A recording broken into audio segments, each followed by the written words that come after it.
Dios existe, tan cierto como yo soy, o quizás más cierto, porque la existencia tiene que ver con el ser, con la consciencia del ser humano, ya que ningún animal hace estas disquisiciones.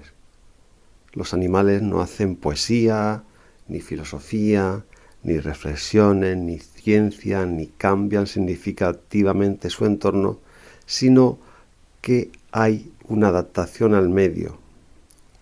O también hay quien dice que es el medio quien va adaptando a los animales. Pero en fin, que sus cambios no proceden de su decisión, sino del entorno. Al contrario que el ser humano, que puede, proveniendo de la naturaleza, puede, y de hecho lo hace, modifica a la naturaleza a su antojo, ya sea para bien o para mal, atendiendo a la calidad de vida que lleve. Así podemos decir, por ejemplo, que el ser humano, en lo que se refiere a cuestiones científicas, materiales, económicas, de riqueza, de construcciones, de avances tecnológicos, ahí el ser humano, sin duda alguna, ha superado a la naturaleza. Pero el ser humano, en cuestión de paz, de sosiego, de tranquilidad, de bienestar emocional, psicológico, de satisfacción con la vida en general, a ese nivel, el ser humano está por debajo de la naturaleza.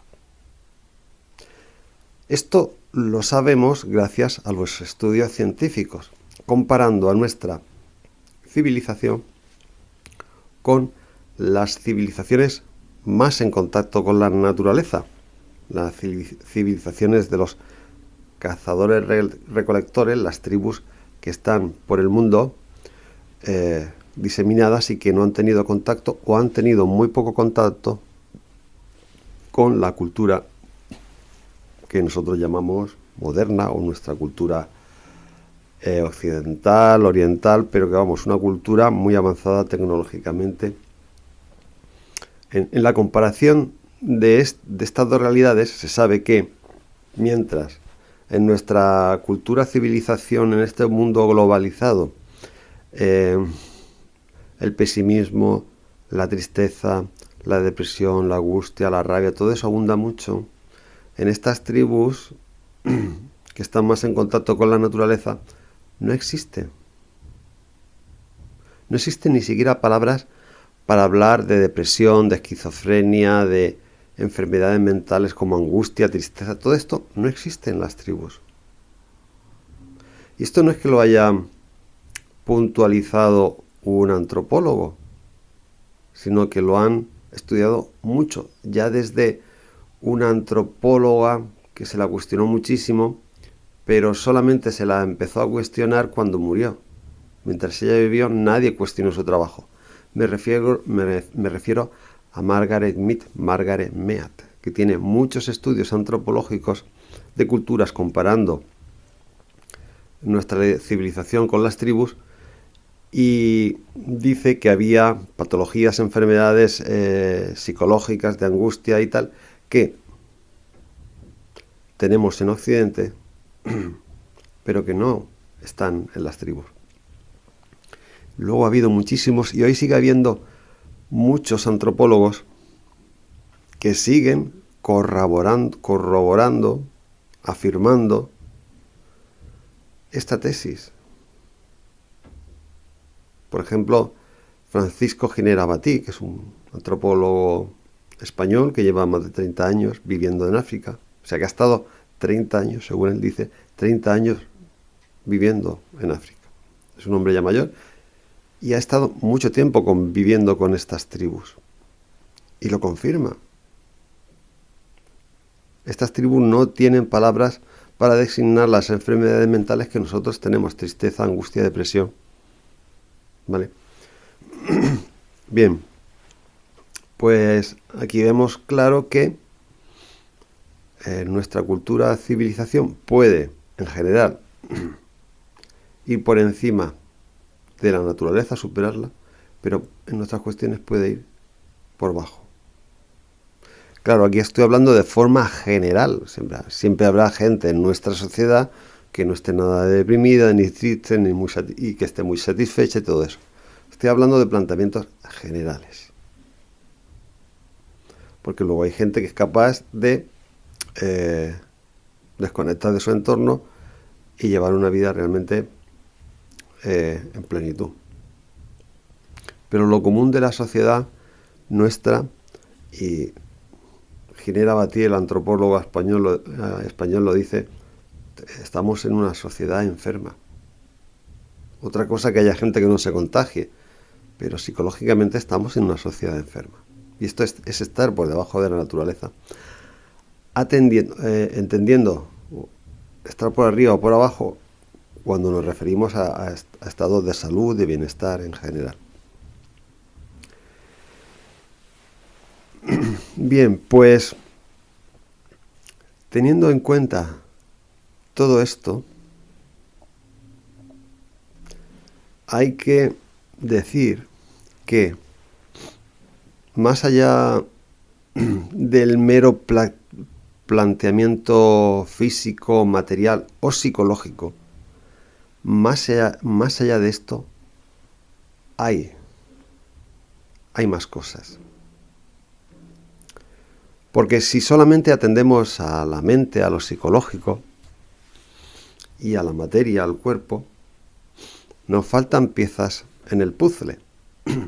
Ya que, veamos, la mente y el cuerpo son lo mismo, es exactamente lo mismo. Hay muchos filósofos e intelectuales que hablan del problema mente-cerebro, o sea, existe la mente independiente del cerebro, el cerebro de la mente, el cerebro es el cerebro lo que origina la mente. Este problema no existe. Hoy ya sabemos a través de resonancia magnética funcional y otros estudios diferentes que la mente y el cerebro son exactamente lo mismo. De hecho, si nuestras neuronas no están en condiciones y no tienen conexiones sinápticas con otras neuronas, nosotros no podemos tener actividad mental. No podemos. Viene de ahí. Hasta tal punto que hay dentro de la vida del ser humano un periodo crítico de aprendizaje, 5, 6, 7 años, no se sabe, que resulta que hay ciertas cosas que después de ahí no se pueden aprender. Esto se sabe porque como la ciencia ha avanzado, hay gente que nació ciega de nacimiento y cuando ellos nacieron la ciencia todavía no había avanzado lo suficiente, pero ya cuando se hacen mayores la ciencia avanza y allá cuando tienen 40 o 50 años dice, pues mira, te vamos a operar y ahora vas a recuperar la vista. Efectivamente lo operan, recuperan la vista, pero no, es incapaz de ver formas, colores, tal, simplemente ve luces y sombras, porque su cerebro ha perdido una capacidad. Y esto tiene que ver con lo físico. Y por lo tanto, su mente es incapaz de aprender eso. Bien, a través de este dato y otros muchos experimentos que se han hecho, hay que concluir que mente y cerebro son exactamente lo mismo. Igual que los animales tienen mente y cerebro, los animales también piensan y también sueñan, tienen mente y cerebro. Sin embargo, los animales no cambian el entorno. Luego, tenemos que añadir un nuevo dato a la ecuación. Porque si mente y cerebro son lo mismo, y hoy se sabe científicamente que mente y cerebro son lo mismo, ¿cómo es posible que un ser humano, un Homo sapiens, un animal, cambie radicalmente su entorno? Claro, esto se intenta explicar desde el punto evolutivo, tal. No hay explicación para esto. Porque si fuera una explicación desde el punto de vista evolutivo, hace millones y millones de años, cuando los dinosaurios, que hace muchos millones de años, y el ser humano no tiene tantos millones de años, pues se sabe por los restos arqueológicos y de huesos, el ser humano no estaba ahí, ni el Homo sapiens ni por asomo, es muchísimo, muchísimo más joven que los dinosaurios. Bien, pues se sabe, hoy en día tenemos lagartijas que provienen de esos dinosaurios. O sea, murieron los grandes reptiles, pero pequeñas lagartijas han subsistido hasta hoy. Y curiosamente, lagartijas que tienen 5 dedos. Digo esto porque algunos achacan la evolución. Dicen, no, es que el ser humano tiene 5 dedos. A ver, se dicen muchas tonterías. O la pinza, historias.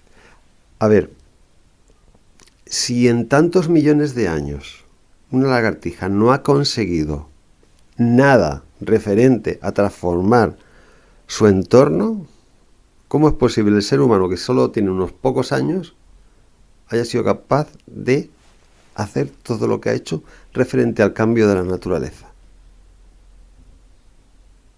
Y referente a toda la autorreflexión personal que transmite la cultura y la forma de pensamiento. ¿Cómo es posible? Pero es que si separamos a todas las tribus que no han tenido contacto entre sí, el ser humano, todos los seres humanos tienen una característica, y es que cambian su entorno, todos, en todas las culturas. Y tenemos la isla de Pascua, por ejemplo, que era una isla totalmente,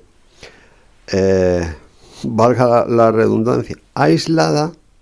Se creó una civilización tan grande y tan potente como la de las pirámides de Egipto o la de los mayas. Es decir, crearon templos, esculturas, las cabezas famosas de las islas de Pascua. Se han encontrado tablas con escrituras que todavía no se ha podido descifrar qué quieren decir estas tablas, porque tenían su propia escritura. O sea, una cultura riquísima. Y era una pequeña isla aislada donde la gente, ¡pum!, empezó a avanzar. ¿Cómo es posible esto? Pues bien, más allá de la mente, más allá del cerebro, necesitamos una variante. Y esta variante es Dios. Es decir, necesitamos algo más. Claro, si yo digo la palabra Dios, enseguida vendrá a nuestra mente el planteamiento religión. Pero lo que ocurre es que la religión lo que hace es adaptar a este concepto, al concepto de Dios, todas las formas culturales del ser humano. Por lo tanto, lo que se hace es domesticar a Dios, meter la palabra de Dios en libros, meter la figura de Dios en templos. O sea, cogen a Dios, las religiones cogen a Dios, lo domestican y dice, es que Dios dice, esto es palabra de Dios. Y esto se hace porque el común de los mortales tiene la experiencia de que existe Dios. O quizás tienen rechazo por todas las barbaridades que han hecho las religiones. Pero ellos notan, saben, están convencidos de que algo más hay, que hay algo ahí. Entonces, esto es una capacidad del ser humano. Y seguramente habrá alguien que tenga esta capacidad mutilada, por lo que sea. O deformada, o que la haya negado. Pero la gran mayoría de la humanidad dice, es que yo creo, estoy seguro de que hay algo más. De la misma forma que yo tengo la capacidad de saber que yo soy yo. Porque yo podría decir, pues yo no soy yo. No, pero tengo una capacidad en la cual yo me afirmo a mí mismo y sé que soy algo independiente de lo externo. Pues bien, eso es una capacidad. que está más allá de la razón. Razonar es contrastar una idea con otra, pero la capacidad de reconocerme no tiene nada que ver con la razón. Pues de la misma forma yo tengo una capacidad de saber que hay algo más. Entonces, la cuestión está en estudiar qué es ese algo más. Y las religiones hoy en día despistan más que ayudan, porque han elaborado a raíz de la figura de Dios una teología, es decir, un razonar a Dios. Yo cojo a Dios y empiezo a razonar y le meto filosofías y hago un prototipo de Dios. Dios es perfecto, inmutable, creador, en fin, le añadimos, ¿vale? Entonces, a la hora de conocer a Dios, tenemos que partir de otros criterios. Tenemos que partir principalmente de esa experiencia personal. O sea, yo sé que aquí hay algo. Aquí hay algo. Porque claro, a lo mejor hay un Dios o a lo mejor hay dioses. Y esto, por ejemplo, en la filosofía griega o en la cultura griega, la religión eran muchos dioses, que nosotros ahora, como somos más inteligentes, le llamamos mitología. Pero a lo mejor ellos estaban más cerca de lo cierto que nosotros, que en vez de haber un solo Dios, a lo mejor hay muchos dioses. Y hay un Dios por cada persona, o varios, o un Dios para un grupo de personas. No se sabe. Pero primero tenemos que partir de esa certeza. Hay algo. Bien, pues si sabemos que hay algo, vamos a ver cómo conectamos con ese algo. Y entonces, simple y llanamente, es como todas las cosas en la vida. Se trata de experimentar. Y experimentando, lógicamente las religiones, a pesar de toda estos despistes, puede tener alguna pista que nos ayude, nos oriente. Pero en general el tema de Dios es una búsqueda personal. Es como buscar nuestra propia identidad. ¿Quién soy yo? Pues es la persona la que se debe autodeterminar. Porque si al final nosotros renegamos a ser yo, a la individualidad y a tener criterios propios, al final caemos en el capitalismo, en el comunismo, en el fascismo, es decir, sistema de pensamiento que nos arrastra sin que nosotros nos planteemos nada nuevo. Sabemos que el fascismo ha hecho mucho daño a la humanidad. Hitler, Mussolini, Franco. Sabemos que el comunismo ha hecho mucho daño a la humanidad y sigue haciendo mucho daño a la humanidad. Rusia, Cuba, China, etc. Y sabemos que el capitalismo hace mucho daño a la humanidad. Porque caemos en el consumismo que contamina el planeta y agota sus recursos. Luego, cuando nosotros nos adherimos a algo sin ser nosotros mismos, lo que ocurre es que dejamos de ser nosotros y nos convertimos en masa, en pueblo, en vulgo, en gente a manipular. Hoy en día, por los sistemas de publicidad que nos invitan a consumir y consumir.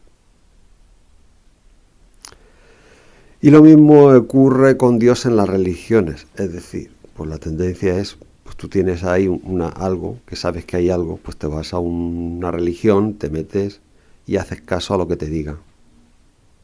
Y siendo obediente, pues tú crees que te estás acercando a Dios.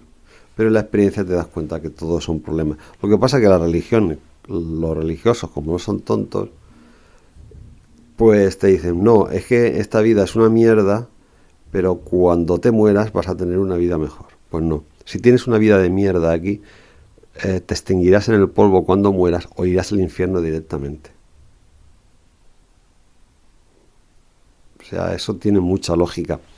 Si no consigue llevar una buena vida aquí, cada uno según sus posibilidades y cualidades, habrá gente que nazca con enfermedades concretas que le impiden hacer muchas cosas, pero desde sus limitaciones y posibilidades que perfeccione al máximo su vida para mejorarla. Y aquí sin duda está Dios, porque nosotros sabemos, tenemos junto con Dios, tenemos las percepciones de mejorar y empeorar, de salud y enfermedad, de bienestar y malestar. Entonces se trata de ir aumentando el bienestar, el placer, todas estas cosas. Y no hablo de bueno o de malo. Lo bueno o lo malo es subjetivo. Lo que es bueno para uno es malo para otro. Y en las culturas siempre ha pasado. Y esto lo analiza muy bien Nietzsche, en el filósofo Nietzsche, en el tema de la moral. Que aunque estaba muy loco, pues lo explica con bastante claridad. Él entiende por bondad lo que antiguamente se creía que era malo. Y por esto habla de darle la vuelta a la moral, de transmutar la moral, una por otra. Porque unas morales dicen que unas cosas está bien y otras morales dicen que otras cosas están bien. Y se contradice. Entonces no hablo de bueno o malo, de bien o mal, sino hablo de mejoramiento, de salud, de bienestar, de estar mejor, de ir avanzando. Y esto lo sabemos porque lo notamos y lo percibimos en nosotros a nivel físico, a nivel de pensamientos. Entonces, para conectar con Dios no te puede venir ningún gurú, sacerdote o iluminado a decirte quién es Dios, o una virgen que se aparezca y te diga, pues mira, por aquí. No. Ir descubriendo a Dios es descubriendo cómo actúa en tu vida, en el entorno, y cómo tú te puedes relacionar con Él. De la misma forma que tiene que haber un descubrimiento personal y una evolución personal en ti. Y quizás estas dos cosas pueden ir confluyendo en la medida que vas avanzando. Y el mismo descubrimiento personal te hace acercarte más a Dios. Y Dios está más cerca de ti en la medida que te conoces más. Pero para esto, ya digo, hay que alejarse de planteamientos sociales y evitar adherirnos a escuelas de pensamiento, filosofías o lo que sea.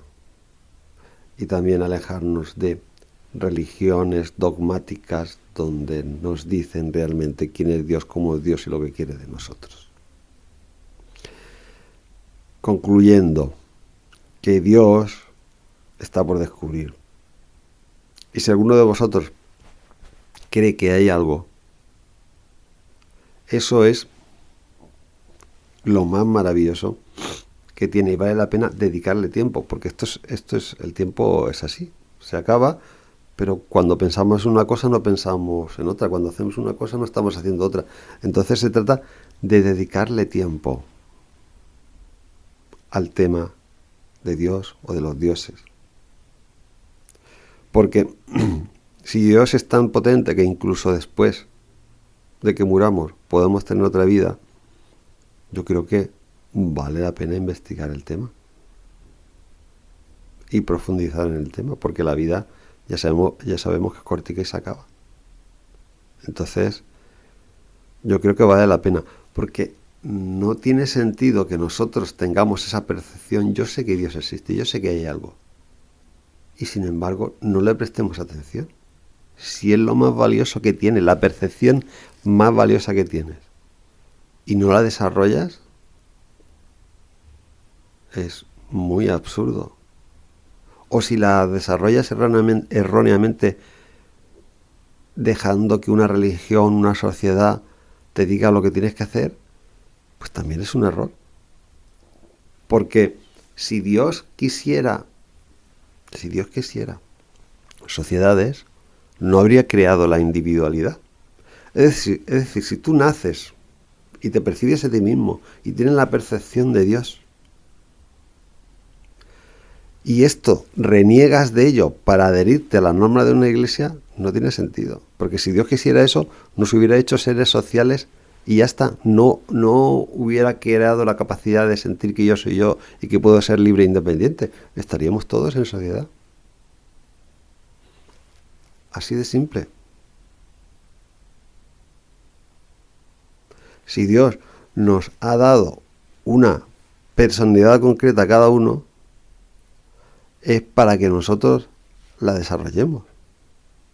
Y que la vayamos desarrollando poco a poco, descubriendo y experimentando con la vida en cosas concretas.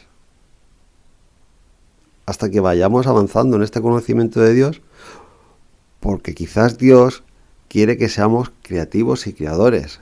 Y por esto Dios no nos da normas ni tal, sino que nos da pistas en la vida que nosotros tenemos que ir descubriendo, pero que nosotros tenemos que ir creando y recreando cosas para intentar ganar esa vida más allá.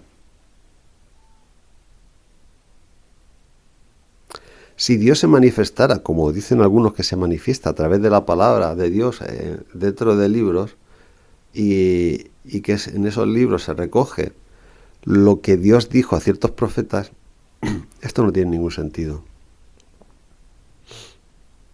Porque si el ser humano ha creado Internet para tener informado todo el mundo de golpe en un clip, Dios podía haber creado un sistema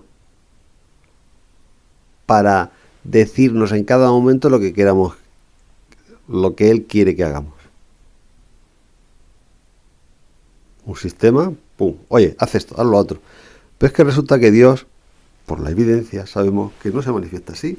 Es decir, Él no nos está diciendo cada minuto lo que tenemos que hacer, sino que somos nosotros, con las capacidades que Dios nos ha dado, con los útiles que Dios nos ha dado, con las herramientas que Él nos ha facilitado, los que tenemos que ir creando y recreando hasta poder ir entendiendo y conociendo nuestra propia persona, el entorno, la sociedad, y ahí avanzamos. Y unos a otros nos podemos ayudar, nos podemos dar pistas, pero no podemos ser maestros de los otros, ni guías de los otros, ni sacerdotes de los otros. No. Nos podemos dar pistas, pero no podemos ser maestros de los demás. Yo por mi parte, aquí abajo en la descripción, he dado un libro donde lo digo. Yo doy pistas, el libro es una declaración de intenciones de lo que yo quiero hacer con mi vida y lo plasmo porque a lo mejor a alguien le puede dar pistas, como yo en los muchos libros que he leído o con la gente que he hablado, el contacto que he tenido con la sociedad, me ha dado muchas pistas para entender muchas cosas.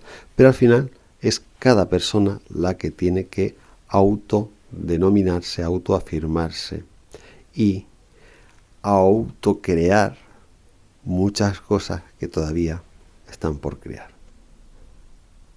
Así que vale la pena intentarlo. Mucho ánimo, buenas tardes y buena suerte.